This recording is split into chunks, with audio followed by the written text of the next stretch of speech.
Arkansas was still quite a primitive state. Modernization had not arrived. People traveled on horseback, with wagons, no automobiles just yet, and communication was difficult and slow, mostly done by mail, which meant sometimes finding out information took a lot longer than what it would today. So justice was meted out much more quickly because everything was done more locally.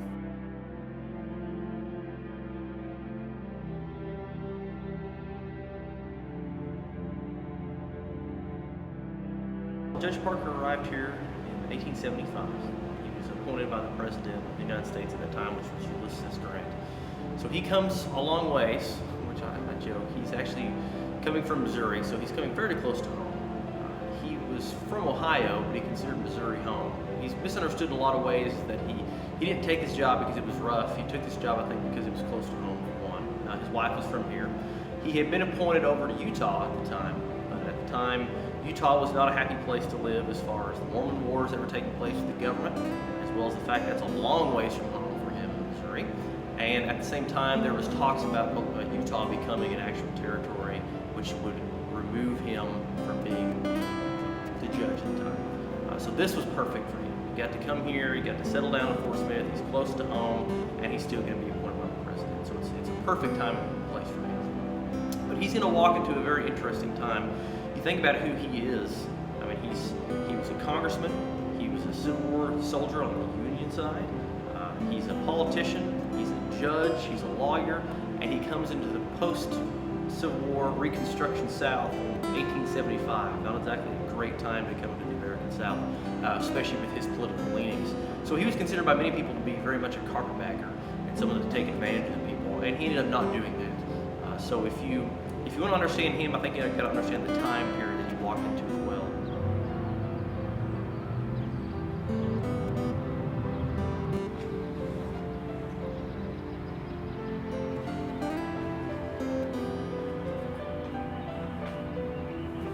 When this was a jail, there was no sunlight in here. You look toward the windows and all you could see was guards looking in at you. And there was no light on the posts, because you don't give fire to prisoners. And they didn't have kerosene or candles. So no light. Any light they got filtered in from the guard rooms. They had 2 fireplaces in here because this was a mess hall for the soldiers originally. So they would use one for old water, and everybody drank out of the same cup. So if one person got sick, everybody got sick.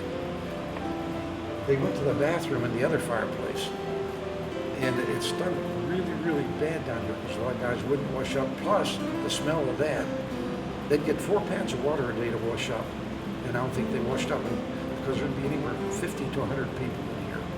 As far as the people he dealt with, you're dealing with one of the largest crime waves that ever swept the United States of America. Following the Civil War, there in 1865, what you have is the native population lived in what was going to become Oklahoma, is comprised of a multitude of Native American tribes that have survived. Many of them survived the Trail of Tears itself, and then they survived the worst war in American history, the Civil War.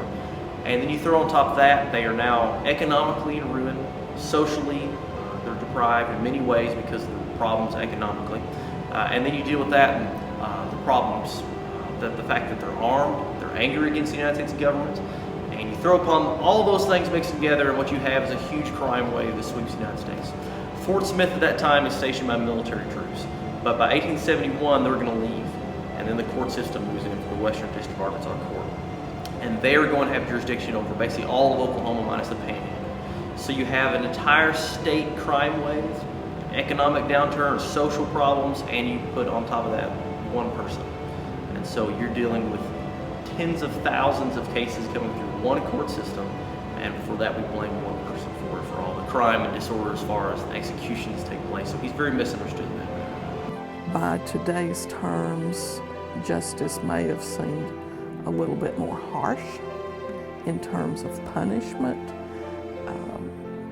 for murder, for example. If someone was found guilty of murder, we didn't have yet the electric chair which would come in the early 20th century to Arkansas, and nor did we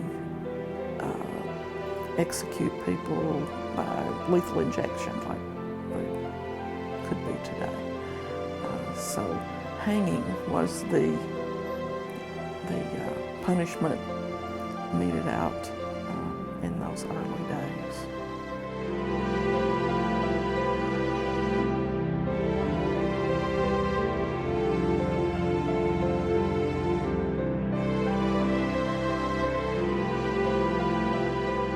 I think one of the things that you got to understand too is that here's, on the low end we have about 13,000 criminal cases. On the high end the estimate's about 20,000. So let's say it's somewhere in the middle, say 16,000, 17,000.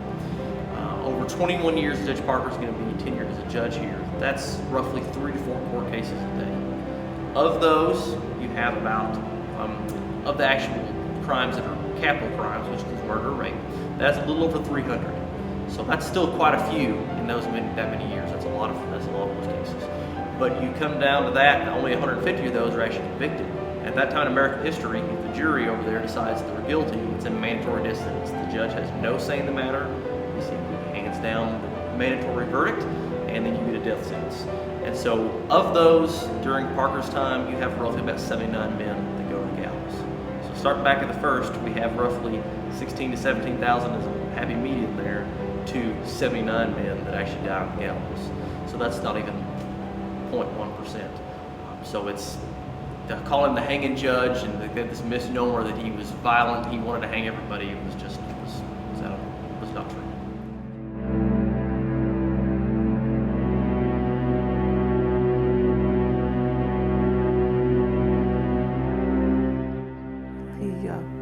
He certainly is a legend because of the way that he did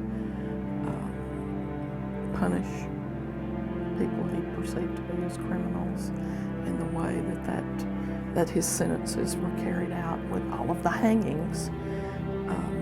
But he had a huge area, geographically speaking, that he covered.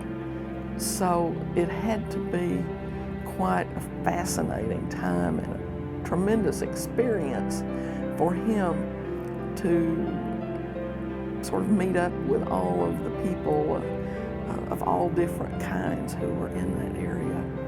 And he certainly did deal out a lot of punishment and gained that reputation. And perhaps we can hope that it did have some impact to deter others from committing such crimes. As far as Parker goes, some of his lasting legacy, I believe that there would be a couple that kind of showed that off. Parker, like I said, was very misunderstood. Most of the time when I get people in here, we think that he wanted to execute everybody, which wasn't always true, and that he was, which typically means that you're right-wing conservative if you're pro-capital punishment. At that time, he was against the death penalty. He was pro-women's suffrage, African-American suffrage, which is pro-South, even though it was legal, it wasn't always allowed. And then pro-Native American suffrage, and he was anti-concealed carry for handguns. So he was very left-wing at the time, which is contrary to what many people think of when they come here and like, he's my hero, or he's a villain, or he's a, whatever they seem. But one thing is neat, he did have some of their lasting legacies as far as what we know nowadays. If you remember a couple years ago, we had the Zimmerman trial down in Florida where the young man was shot, and they brought that up to Supreme Court. It was in Florida, and they quoted the no duty to retreat law. Well, that came out of this court system under Judge Parker. He had a guy named Babe Beard, kind of an odd name, but he comes through and he actually kills a nephew, believe it or not, who was stealing property from him, and he said he was in defense of his life. Well, Parker surmised to the jury, which is legal, you can't really do that, that because he was carrying the gun, he had a duty to retreat. He should have left. He just moved away from this instead of actually killing this person. So, the jury, what do you know, comes back with a guilty verdict. Listen to the judge. They appealed to the Supreme Court. The Supreme Court said, no, you can't do that, for one, you can't leave the jury. And number two, he had no duty to retreat because he was defending his life and his property.